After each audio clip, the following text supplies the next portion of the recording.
This is the ESPN Aussie Hoops Hour podcast. Kane and Olgun coming to you on a Tuesday, which is also a game day. We hoped that we would be in this scenario, Olgun, but we are actually now here. 2 game threes coming up. Perth and Melbourne, John Cain Arena, not too far away as we record this. Then we've got Illawarra and Southeast Melbourne on Wednesday night.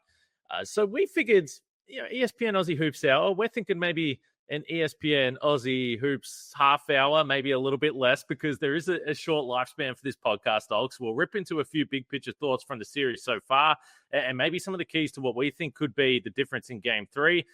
And then we're thinking, working on timing, but if you subscribe, if you follow the podcast, you'll be able to catch us. We're thinking a grand final preview after these game 3s, so we can really dive into what we're going to see next week after we have only 2 teams remaining. So that's kind of the outline of the thought process here.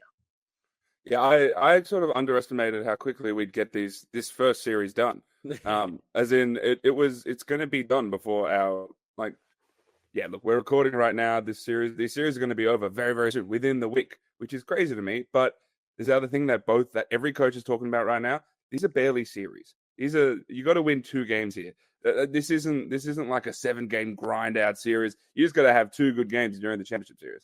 There's no room for error, and it's not quite win or go home basketball in a 3-game series. That's where we're at right now. But we've seen through both games, I think for both series, anytime that the team has lost, they've probably looked back and thought, damn, that was a winnable game. Things went wrong. So let's get into Perth, Melbourne straight away and knock this out. As we said, this game not too far away. So if you are listening to this podcast and game 3 of Perth and Melbourne that has already gone down, skip halfway through, and we'll be talking about Illawarra and Southeast Melbourne Phoenix as well. So Perth, Melbourne, so far the games have gone on home court in both series, but Perth on the ropes in game 2, it's fair to say, and they continually hung in there.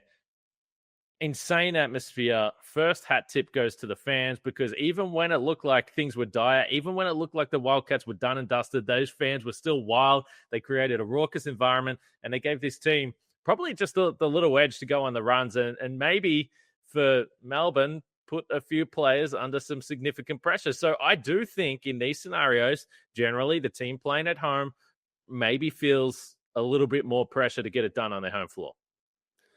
We'll start off with Melbourne. They threw away a golden opportunity to just completely get to a championship series unscathed, without much pressure on their bodies. This is a series that I think someone like Chris Goulding, Daly, Shilly, these guys would have wanted to end in 2 games, and they had the perfect opportunity to do that. Unfortunately, some of the adjustments the Wildcats made, I think I don't know if it was some fatigue things, but the United went back to some of the things they went to, I think, back in the championship series last season, where the shot selection, the shot diet just wasn't what I think they would have wanted. But credit to Perth for coming back. But I think United is absolutely going to look at that game too and think, this is one we should have won. This is one where our offensive organization exploited what Perth doesn't have defensively. It looked like they were going to run over them. It got out to like 20 points. I went back and rewatched it, and I was thinking, man, when did Perth's run start? And it was the very, very end of the third quarter. There was a Jack White 3. There was that stretched it to 14 points in the fourth quarter. That Daly 3 at the end of the third. So United was still there, and they absolutely threw it away. And this gives Perth this golden opportunity now to just go and steal one on the road. So the score was, and I just want to back up a little bit, because I think you're right. They got the 3 from Windler in the corner, and then Bryce Cotton it was actually a 2, but it was kind of right on the buzzer there to enter the third quarter. So all of a sudden the crowd was going nuts, and you were like, all right, we're going to strap ourselves in. A few minutes before that, about halfway through the third quarter, I thought the wheels were falling off for Perth, and Melbourne just did not take advantage. So there was a stretch of 5 possessions in a row here where I noted it down. Doolittle misses an easy mid-range. He's been struggling with that. Can you find that shot in game 3? Because that's so pivotal for this team. Doolittle in the series, just 16 for 36. They need more from him. So he misses the mid-range. Next one, he fumbles a pass, turnover, Melbourne get the ball. Next one, Henschel tries to find Doolittle, roll into the basket, and misses him by a mile. So that's 3 straight turnovers there, or 2 turnovers, 1 missed shot. The next play, Henschel, offensive foul. Next play, Cotton has the ball stolen from Illy. So that's 5 straight possessions where Perth, they were flat. The crowd was like, my goodness, we can't. And they're down by 16. Melbourne only needed 2-3 buckets there. The game is probably over. They weren't able to do it. And then the next possession down the floor, Windler pulls up from literally on the Bunnings logo, knocks it down, and all of a sudden that's when he caught fire. So that was the moment where I thought Melbourne lost the game. And to me, it was shot selection. And we've spoke about this. What does the offense look like? I'm thinking in game 3, I don't know how much he's got in the tank, but I'm playing Ian Clark close to 30 minutes because without him on the floor, their guys are seriously struggling. Daly is 9 for 26 so far in the series, and Shea Ili isn't that much better. He hasn't been much of a factor. Now, you can understand it with Shea because he's got the biggest defensive job in the entire league, but they get roped into taking bad shots. If Chris Goulding can't get loose and he's forced to do a hell of a lot off the ball to get every one of his shots, and he can go crazy like he did in game 1, it was just ridiculous shot making. But I think Ian Clark's the only other guy that has been dominant. So I think, I'm trying to go to Ian Clark a lot more minutes in game 3 if you can.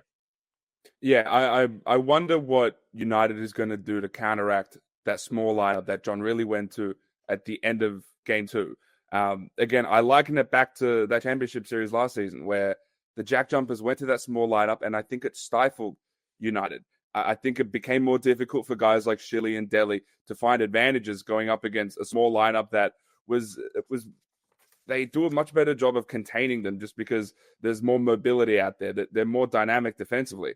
And then also a really good change was putting Ben Henschel on Chris Goulding. Now, Ben Henschel is not some outstanding defender, but if you're going to have someone locking and trailing Chris Goulding, if you're not going to change that coverage, at least put some length on him, right? It was Bryce Cotton in game 1, and Chris Goulding basically took that as a license. I'm going to shoot over Bryce Cotton any chance I get, just because Bryce Cotton is 6 foot.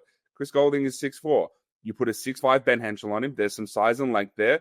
You just have to carry a hand, get a decent contest. And Dean Vickerman spoke about it in the press conference. Chris had to sort of get those threes a little bit higher. It didn't come out naturally out of the hand. And so all of those things put together, these were the offensive issues that we foresaw with this United team when we went into the series. I would say that my biggest problem with Bryce defending CG, outside of the fact that, as you point to, Goulding probably thinks he can shoot over him, but you're actually just asking Bryce to pay a physical toll defensively that you're trying to avoid, because he's doing the same thing on the other end of the floor. So I just think physically as well, you're actually taking the legs from your most important player, who I think Bryce has had a decent couple of games here. I know Ely's doing a fantastic job, and then Ian Clark comes on, and Daly has his runs as well. I think Bryce has been pretty good. Turnovers in game 2 probably hurt. He had 5 turnovers, but overall he's been good. But the difference between the two teams so far in the 2 games is Melbourne have someone that has the discipline that no one else has in the league in Shea Ili defensively, who can try and lock down on Bryce Cotton. And then down the other end, Perth don't have the same guy on CG. I thought, Henschel was pretty good for a quarter there, but everything was going well for Perth at that point in time. That might not be the case in game 3, but that's the big difference here. I actually like the depth of Perth better than Melbourne right now. They've got contributors down the lineup. I think Ty Webster's been pretty nice offensive punch off the bench for this team. But Melbourne has those 2 things. CG, who Perth doesn't necessarily have someone that can chase around and latch onto. Melbourne does with Shea Ili. Here's the other big question. How is Jack White going to respond? Because I felt really bad for him, because you talk about a pretty lonely place, and it was 81-81 when he misses 2 free throws. Bryce gets a 3 straight away, gets to the free throw line again, misses another 2, Perth score again. All of a sudden it's 86-81, and it felt like the game was over at that point. He didn't shoot the ball well from the free throw line in game 1. And it's interesting. This could be a completely outside thing, but remember when I went to that throwdown, Melbourne Phoenix, and we had a conversation on this show, and I said, one thing that's interesting to me is Jack White seems to play under a lot of pressure in terms of, it seems like internally he really takes it badly when things aren't going well, whether it's missing shots, whether it's bad foul calls, whether it's turnovers. This instance where, it clearly got to him at the free throw line. He's been a guy that's been clutched down the stretch in games, so he can do it. But this seems like a significant challenge. And I don't know if it's a real problem, but there was just a few moments in this game. I noted it down, and this was before I saw the free throws. It was in the first quarter where Daly actually threw a pass to him, basically at his ankles, and it was a little bit wide, and Jack White kind of put one hand at it and sort of fumbled the ball out of bounds. And he just looks so disappointed about this one turnover. And this is at a time where everything's going right for Melbourne. And you just feel like guys that are super confident and don't worry about it, they literally laugh that off. And it seemed like it really got to him. And I don't know. I think this is as big a challenge as you could see for him now to turn around and maybe have some big moments in this game 3. Yeah, it's weird because we don't want to get too in the head of Jack White, but there are two Jack Whites. There's one that, like you said, can get disappointed and have resentment, and even after made buckets, he's the kind of guy who'll hit a shot, get fouled, the shot will go in, and he'll think, oh, I should have made every single shot I've ever taken. Like I've disappointed. Then there's the other Jack White, which is the guy who sort of lets loose a little bit, and that's the one that's screaming after dunks. Yeah. That's the one who's sort of letting his emotions just out. And I think that's the one that United ultimately wants. And again, that's just someone having a expectation of himself that if he doesn't meet it at all times, you get disappointed in yourself. But unfortunately, that manifests in thinking a little bit too much. And then when you go to the free throw line, you have those sort of yip adjacent situations where you're in someone else's building and you can't make free throws, and it started back in game 1. He airballed the free throw. So the first free throws in game 2, he was standing like a foot behind the free throw line. And it naturally went short. And then he banked one in. And then when he banked it in, you could see him look at the bench and sort of like joke about it. And I thought, okay, cool. That's the catharsis he needs. But I think when the pressure situation came, it was very difficult for him to sort of lock back in and sort of just play basketball as opposed to thinking about it too much. I like you bringing up Ty Webster. I thought he was good on both ends. I thought in the first half when United was getting easy score after easy score, it was so easy for them to get 2 feet in the paint and finish layups, and they were just moving Perth's defense at will. I thought Ty Webster did a good job of hitting those sort of in-between shots, getting 2 feet in the paint, keeping the scoreboard ticking for Perth to sort of keep them within striking distance. Even though it got to 20, they were within 20 because Ty Webster was hitting some shots there. And then, look, I wonder whether Melbourne, being as organized as they were, especially in that first half, I think they've probably had a better 6 of the 8 quarters in this series, and they've looked dominant in a lot of them. I wonder if that's ultimately the thing on their home court that is going to get them over the line. At the end of the day, I understand the Wildcats went on this run in the fourth quarter to still game 2. I still think it's reasonable to have more trust in Melbourne based on what we've seen so far. Yeah, it's possibly true. I mean, I said last week in the show, I didn't want to pick the 2 favorites. I said, whatever, let's see Illawarra, Perth. Very likely, the way things are trending, it could be Melbourne, Southeast Melbourne, which we already said. If we get a throwdown series, that would be pretty damn awesome. If you're asking me for a feel-good scenario, though, because we discussed Jack White, as we said, look, he's hit some big shots, clutch shots, late in games, and that's kind of the difference you're talking about when he is feeling good. If you're asking me, I don't care who wins. If you're asking me what I would love to see for the feel-good story, it would be either Jack White having a big moment down the stretch to seal the series, or it'd be Keanu Pinder, because I've banged on about Pinder all season long, and he's 12 for 34 from the field in this series. And I swear to God, 14 of those misses have been bunnies. And you can see that he's in his own head as well. I like the aggressiveness. He didn't play big minutes in game 2. He seemed like he was really out of sorts there. Hit a couple threes, but he just didn't quite seem like he was there. I think this is a matchup he can get to. He can get to the rim, even if maybe you think Marcus Lee is a shot blocker, is a little bit of a deterrent. Pinder is more physical. He can dominate a game. We haven't seen it yet. We haven't seen it yet from Doolittle. I almost feel like there is more upside for this Perth offense. So I'm fascinated. But that would be the feel-good end to this series, either Jack White or Keanu Pinder shaking off some of the stuff that's happened in the first 2 games. Yeah, game 1, Keanu Pinder, again, missed a lot of bunnies at the rim. I don't think he looked enough at sort of those kickouts, because he would catch it in the center of the floor with no one around him, because they'd be trapping Bryce Cotton. So he's the outlet guy. He's the short roll. And it just seemed like he looked a bit flustered in that area. And I think the way John really operates, there's way more trust to Christian Doolittle in those areas. And we saw that in the fourth quarter of this game too, where Christian Doolittle in that spot, either getting on the rack after that or finding those kickouts. One of the biggest shot, probably the biggest shot of the game, was the Dylan Windler 3 in the corner that gave them the 3-point lead that they ultimately wouldn't relinquish. The one where he stuck his tongue out after it. He was feeling himself at that point. That was an overhelp from Ian Clark down to Christian Doolittle in the middle of the floor. But I think there's just more trust in Doolittle there. I wonder how much leash Keanu Pinder is going to get in a game 3. that if there's one mistake out of the short roll, are we never seeing him again? Are we going to get a steady diet of Jesse Wagstaff and Christian Doolittle at the 5 going forward? Yeah, I thought, and this is off the top of my head, this isn't anything that I noted down or it's not stats that I've seen, but I did feel like game one, they were looking for Doolittle a lot more in those pick and roll scenarios. Because ultimately, when you got Shea Elliott and Bryce, you got to use screen action, whether it's once, whether then it's a rescreen. You got to make him try and work through bodies because otherwise Bryce can't get away. When it's Doolittle, I thought Doolittle missed a whole ton of mid-range, even short mid-range jumpers that he's been making all season. He didn't really look like hitting them in game two either. So, more action with Bryce Doolittle or Bryce Pinder alike, because then you're forcing Melbourne to make decisions. And sometimes those big men are out where they don't want to be. And then all of a sudden you can get to what you're talking about, getting downhill, kicking it out, whether it's Windler, Henschel, who, you still feel like maybe he's got a big shot in there. So, yeah, it's been a fascinating series. We didn't want to bang on too much about that one because this game is tonight. So it sounds like you're going in Melbourne. I'll just stick with Perth because I said it last week. I do think there's upside offensively there. But nonetheless, that series has been about what we expected so far. So we'll see what happens there. And, either team there deserved, I would say, of getting to a grand final. Now, Illawarra, Southeast Melbourne, oddly enough, I would almost say that this series feels even closer. We saw the game the other night that was close down the stretch, and then the Phoenix at home were able to push away a little bit. What stands out to you so far? It feels like Illawarra isn't playing close to their potential outside of a 6-minute stretch in one quarter. There was that stretch in the third quarter of game one where they went on that 21-0 run. Southeast didn't score. Tyler Harvey hit 3 threes, and I thought that was the thing that sort of got the monkey off their back. I thought, all right, now we can relax and play our game. This is the best offensive team we've ever seen in the NBL.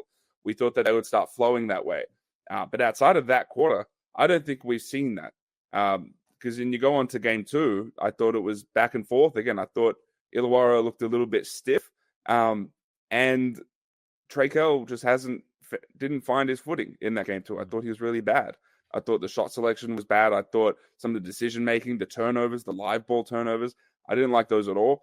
And Tyler Harvey in foul trouble, that wasn't helpful. So they haven't really found any offensive flow outside of that one little patch in the third quarter, which is a little bit scary because the Phoenix have sort of ticked along reasonably well over the course of the whole series, over those 2 games. I think that there's sort of an explosion to come from Illawarra, especially at home, especially in that sort of moment, and especially with some of the inconsistencies that we see from the Phoenix, from Derek Walton being up and down because of his injury, from Joe Wieskamp's up and down shooting, from the rotations not being completely set in stone. Angus Glover's going to play 11 minutes one night and then 20 plus another night. All those inconsistencies across the board make me think it's there for Illawarra to go and pounce and have an explosion and almost blow the game out. But the Phoenix are a team that they give up big leads, but they don't get blown out really. So they can stay in it, but I still think there's an Illawarra explosion ready to happen. And whether it does happen is probably the difference between them getting to the championship series or not. They're going to score over 100 points. So now, so far in the season, 7-5 when they're below 100 points, 14-4 when they're above 100, and that feels right. I mean, this has been an explosive offense all season long. The Phoenix have been better defensively, but ultimately for the Hawks, you got to win in the playoffs with your best players. And in game two between Cal, Frolin, and Harvey, they scored 27 points on 30 shots. So Harvey, you understand it a little bit. It was foul trouble. Trey Cal, just out of sorts. It was bizarre. I actually thought he had a decent impact on the game in the first half, even though he wasn't scoring. But in the fourth quarter, some of the turnovers, he just continually left his feet and had nowhere to go and threw the ball away. And to your point, the live ball turnovers really hurt because this game got frantic with the Phoenix scoring in transition. They were scoring off turnovers, they were scoring off misses, they were scoring off makes, but they were able to get back. So the Hawks were just lacking a bit defensively. And I think that's why in the end, I couldn't believe it. Well, I've said all season long that, you got to trust Justin Tatum and he always pulls the right strings at the right time. But there was a stretch from around just under 4 minutes to go in the third quarter until around 7 minutes to go in the game, where basically in the third quarter, he had an all-bench lineup, and that included Lee, Hickey, Dan Greta was out there.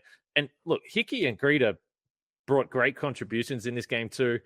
But they can't be the guys you're leaning on for extended periods. Like, you got to lean on your stars.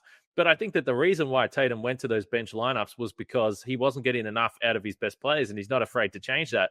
But I just think when you look at it, in these types of scenarios, particularly game 3, you can't be playing Furling 19 minutes. He's going to play more than that. Harvey has to be able to stay on the floor. Cal has to be able to stay on the floor. And ultimately, you'll shorten the rotation, because you were going up against Phoenix lineups that did have Matt Hurt. They did have Wieskamp. They had Geordie Hunter on the floor. So you essentially were playing in the critical stretch in the game. You're going with all bench guys because on that night, you didn't trust that you were getting enough out of your starters. That says a lot, that this was just so far off what the Illawarra Hawks look like at their best. And they still weren't far away. They lost the game by 7 points. And mind you, they were +2 in free throw attempts and -7 in free throw makes. They lose the game by 7 points. Like, make your free throws. Same for Melbourne United. Same for Illawarra here. We could have had a very different result. Yeah, it's weird because the Illawarra's depth has been their strength the entire season. But when you get to the playoffs, that rotation does have to shorten. And yeah, they're getting good output from, they got great output from Todd Blanchfield in game 1. Yeah. That was Dan Greta in game 2. Hyungjung Lee hasn't really found his footing on either end, I don't think.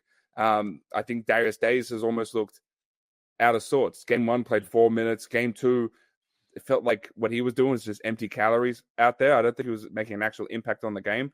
I don't think Trey Kell is getting to the line as much as he'd like to in the playoffs. The sort of the cheap ones that he'd be getting in the regular season, he's just not getting right now. And so I think there's a bit of frustration there. I think it seemed like Tyler Harvey and Andrew Gay said on the broadcast, he was going for the sort of the home run. He was trying to knock him out with constantly jacking up not great 3-pointers. And it gave the Phoenix the opportunity to either remain in the game or to extend their lead a little. And, credit to the Phoenix leading into their guys. They lent into Matt Hurt very early. Hurt got 6 shots in game 1.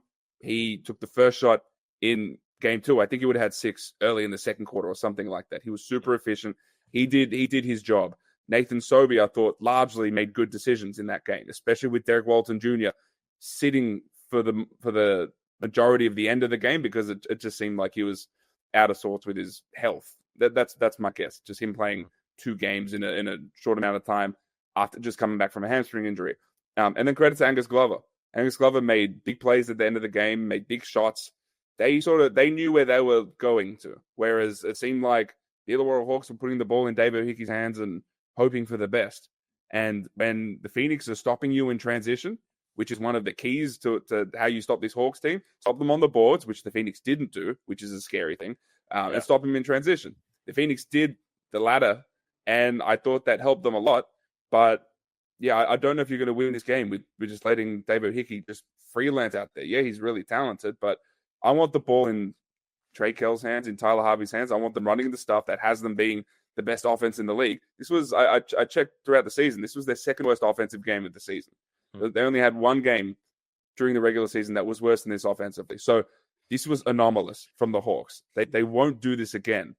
But will they have a complete turnaround? Will they put up one of those 140 offensive rating games as opposed to a 110? Because that could be the difference. Yeah, it was kind of shocking how quickly they got taken out of sorts because the Phoenix are so unique. We've discussed at length when they go small, and I thought, looking who won those small ball minutes was going to be really fascinating because Geordie Hunter in game 1 plays 22 minutes. Game 1 plays 13. There was a bit of foul trouble there. Game 1 plays 13 minutes. Game 2 plays 22. So that's a lot of time in a game where you're playing small ball. So at least 18 minutes, way more than that in game 1. But so far, the differential with Hunter on, Hunter off, it's only -4 when he's off the bench. So they've basically played even with that small ball. And we discussed a lot. Well, okay, you need to find out really quickly. Can you dominate with Froling on the floor, or do you need to go off and match it with probably Lockie Ulbrich, who I think has been the best out of Peatling Ulbrich days so far? He's had his moments out there. So would they lean into that a little bit more? But because they haven't really had the contribution from Froling in a dominant sense that we've seen throughout the series, that does change it and make Tatum make some interesting decisions here. So, yeah, look, I would be very surprised if Illawarra were that bad offensively. Again, those 3 guys, as I said, 27 points on 30 shots. In game 1, they had 50 8 points on 46 shots. So it's a dramatic, even if they're in the middle of that, they don't even need to dominate. But you just feel if those guys are moderately playing well, Illawarra probably has enough offensively. But yeah, they were so far off the mark. And it is a little alarming in a game where you can close it out and you can't have your stars on the floor. And to your point, Hickey was great in this game. He was awesome. And I actually do like the way that he can identify a mismatch. Like anytime Owen Foxwell was in front of him, he's just like, I'm taking your ass under the basket. I know Foxwell's had a good season, but he is not, capable in a lot of defensive scenarios unless he's getting, causing an early turnover or getting into the legs of a big man to poke the ball away. So I like that Hickey was able to take advantage of those. But yeah, when you're in the fourth quarter of a potential series clinching game and he's really the only guy that can create anything, it's like your lineups have got to be better. You got so many more options you can go to. Tatum, that just tells you he wasn't feeling it on that day, and probably for good reason. Yeah, on the Hickey stuff, it's funny. Throughout the season, we've seen little glimpses of him posting up, and if you watch him in NBL 1 East over the past few seasons, he does that a lot. That's how he gets his 30 balls. It's also not anything they run. It's just, this is what you have to live with Davo Hickey. He's sometimes going to freelance and go find a mismatch and go ball out, right? And for the most part, you get a positive outcome out of it. Great looks. I can't really fault it. It's just probably not, and now we're going into game 3. It's like that can't be the primary second half offense, which it really was. Exactly. The other thing is, and I'm curious on your thoughts on this, in game 1, I think the Geordie Hunter minutes, I think the first half of game 2, he looked a little bit sluggish. I don't know if he was 100% running up and down the floor, but I thought overall in that game, especially in the second half, I thought he made a really big impact. And I think his presence on the floor is really helpful. Yeah, the small ball lineups are really interesting. Matt Hurd at the 5. Again, he's done better defensively as like a rim protector than I thought he'd be. At guarding in space, still not amazing, but otherwise he's been fine. But I think those Geordie Hunter minutes have largely been pretty solid. And I'm curious of your thoughts on coaches fouling out players. In that, in game 1, Geordie Hunter didn't play very much because he was in foul trouble. He finished the game with 3 fouls. So at what point is the coach fouling the player out as opposed to a ref doing it?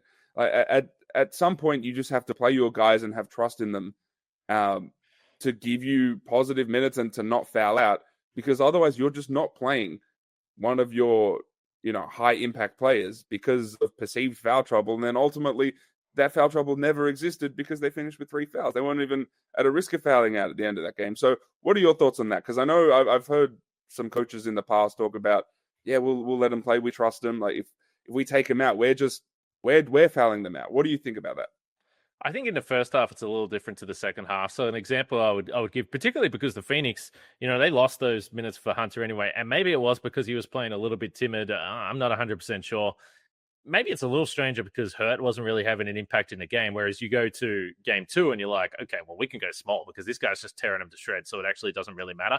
But I do think situationally, depending on the game, and that's why I come back to those all bench lineups.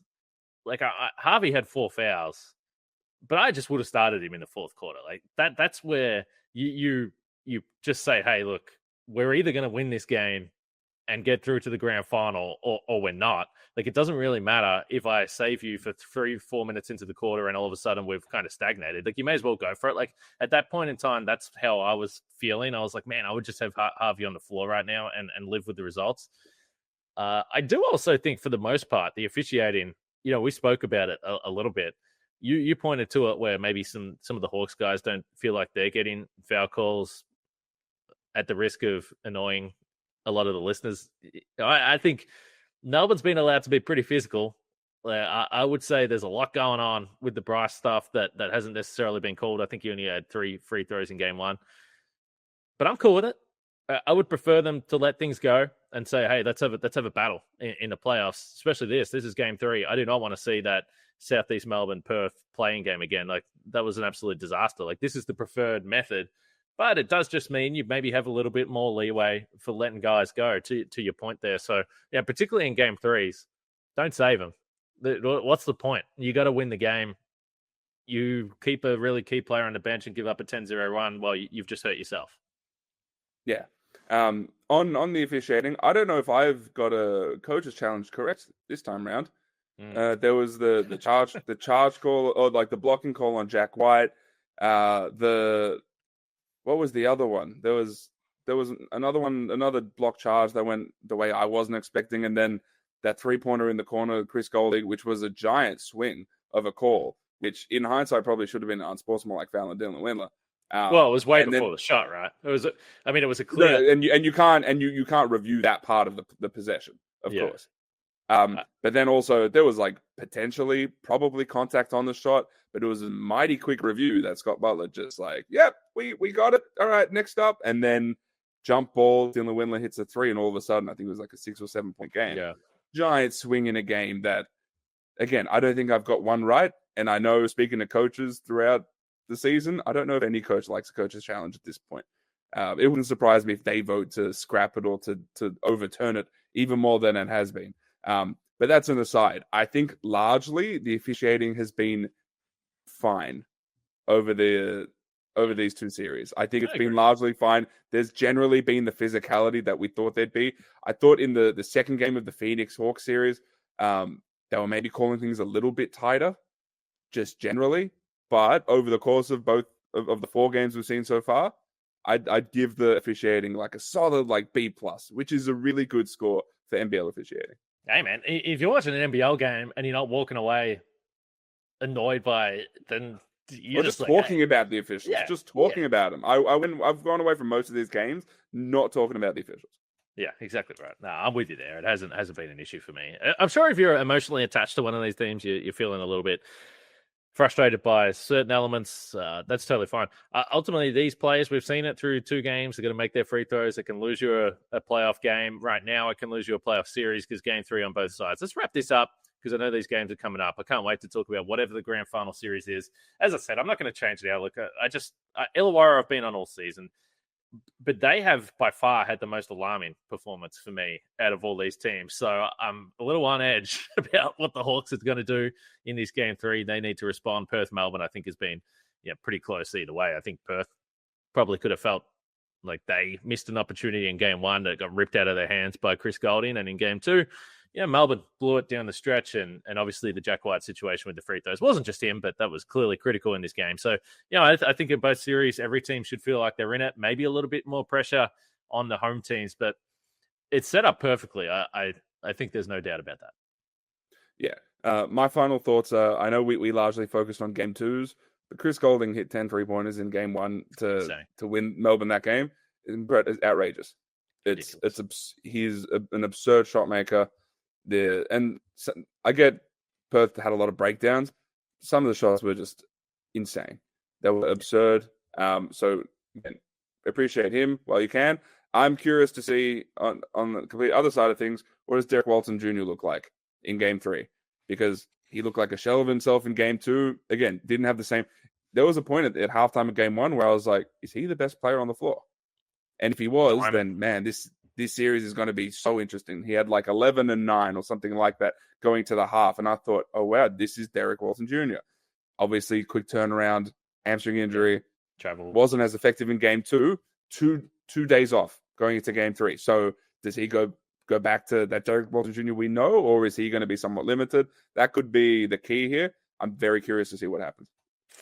Me too. It's going to be awesome. You can watch them all on ESPN. And also, don't forget, Nothing But Net Aussie Hoops. I'll be there. Olgun will be there. Ryan Brockhoff, Andrew Gaze, Leonard Copeland. That's Thursday night. So we will know what the grand final looks like. We're going to break down some tape of everything we saw in these 2 games. Gaze and Copes will give their thoughts.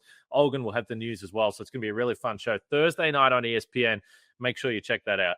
Last word I'm just going to say, I have seen a lot of talk about defensive breakdowns and the Goulding stuff. Let me say this. When you've got a player as great as Chris Goulding or as great as Bryce Cotton, or go down a list of the players that are on that legendary status, the room for error is very, very small. And sometimes the great players make it look like, how can you let that happen? Because they're so damn good. The room for error is 0. Chris Goulding was insane. I can't bring myself to point fingers at the defense when I look at some of the shot making he was making. So we're lucky to watch these guys. I think Bryce has got a big game in him. We'll see. But this has been a lot of fun, Olgs. And it's probably not as short as what we thought the podcast was going to be. But enjoy the game 3s, my friend. I'm sure you'll be at the Gong. Is it a fact? I'm heading to the Gong tomorrow for Game 3. Gonna watch the Melbourne Perth game on TV tonight, and then ultimately head down to the Gong. Hopefully the weather's not too bad. I don't want to do a foggy drive. Anyone who knows that drive in the fog, it's a disaster. So fingers crossed. Yeah, some nasty weather up there. If anyone's in that northern New South Wales, southeastern Queensland, look after yourself. And I know this is a basketball podcast, but to the AFL, just for goodness sake, just cancel the game. You don't need to play Brisbane. You don't need to play Brisbane Geelong in a cyclone, okay? So just do the right thing and stop being ridiculous about this. All right. Just wrap it up, Kane. Just wrap it up. That was the ESPN Aussie. That's a nugget. That's a nugget for today. Anyone that heard me tell Andrew Dillon and the AFL, just cancel the game, all right? Postpone it. Nobody cares, all right? This has been the ESPN Aussie Hoops Hour podcast. We'll see ya after these game threes.